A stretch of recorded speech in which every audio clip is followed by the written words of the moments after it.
ராமநாதபுரம் மாவட்டம் திருப்புல்லானி ஒன்றியத்திற்குட்பட்ட வண்ணாங்குண்டு மரைக்கையார் நகர் பகுதியில் பல நூற்றாண்டுகளுக்கு மேல் பழமையான கல்வெட்டு ஒன்று இருப்பதாக தொல்லியல் துறையினருக்கு தகவல் கிடைத்தது.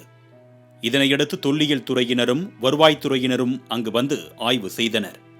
அப்பொழுது அவர்கள் தேடி வந்த கல்வெட்டு கிடைத்தது. ஹிப்ரு மொழியில் எழுத்துக்கள் பொறிக்கப்பட்ட அந்த கல்வெட்டை பத்திரமாக எடுத்து சென்ற அவர்கள் குத்துக்கல் வலசையில் உள்ள கிராம நிர்வாக அலுவலகத்தில் பாதுகாப்பாக வைத்துள்ளனர். பல நூற்றாண்டுகளுக்கு முந்தையதாக இந்த கல்வெட்டு இருக்கலாம் என்று வியக்கின்றனர் தொல்லியல் துறையினர். அது குறித்த ஆய்வுகளும் தற்பொழுது நடைபெற்று வருகிறது. அந்த பாறை உளி வச்சு உடைச்சுன்னா அந்த காலத்துல கட்டின கிணறு தான். நாங்கள் கட்டின கிணறு கிடையாது. அந்த உரைக்கு அந்த பாறைக்கு மேலே உரை வச்சதான் நாங்கள்.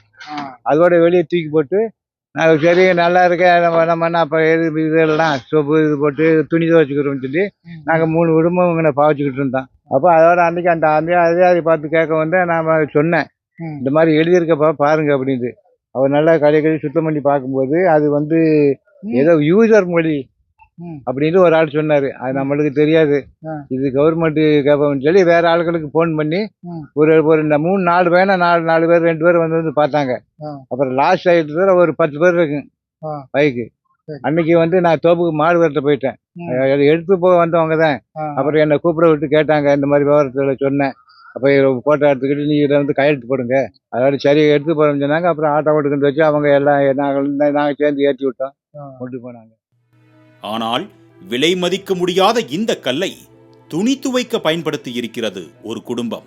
அந்த பகுதியைச் சேர்ந்த முதியவர் பாலு என்பவர் சிறு வயதாக இருக்கும் போது பழங்காலத்து ஊற்றுக்கிணற்றில் மராமத்து பணி நடைபெற்றுள்ளது. அப்பொழுது கிடைத்த இந்த கல்வெட்டை கடந்த 70 வருடங்களாக கிணற்றடியில் போட்டு துணி துவைத்து வந்துள்ளனர். நாங்கள் இந்த ஊரில் வந்து நான் பிறக்கும் போது இந்த ஊர் தான். இந்த ஊர் உங்க அப்பா அம்மா எல்லாருமே அங்கிட்டு வந்தாலுக்கு நான் பிறந்தது இந்த வயசில் வந்து பார்க்கும்போது அந்த கல் இங்கே கிடந்தது. கிடந்த உடனே அப்படியே கிடந்து நாங்கள் அதை பார்த்து நாங்கள் துணிமணி துவைச்சிக்கிட்டு இது பண்ணிக்கிட்டு இருந்தோம். அதை வந்து ஒரு ஆஃபீஸ் மாதிரி வந்து அதை வந்து பார்த்து அது பார்வையிட்டு இது என்னமோ எழுதியிருக்கு சொல்லியிருக்கு அப்படின்னு சொல்லி பார்த்து தூக்கிட்டு அதோட போயிட்டாங்க. தங்கள் வீட்டில் துணி துவைக்க பயன்படுத்திய கல் தொல்லியல் துறையால் தேடப்பட்ட கல்வெட்டு என்று தெரிந்ததும் மிரட்சியடைந்த பாலு குடும்பத்தினர் அதனை தொல்லியல் துறை எடுத்துச் சென்றது மகிழ்ச்சியே என்கின்றனர்.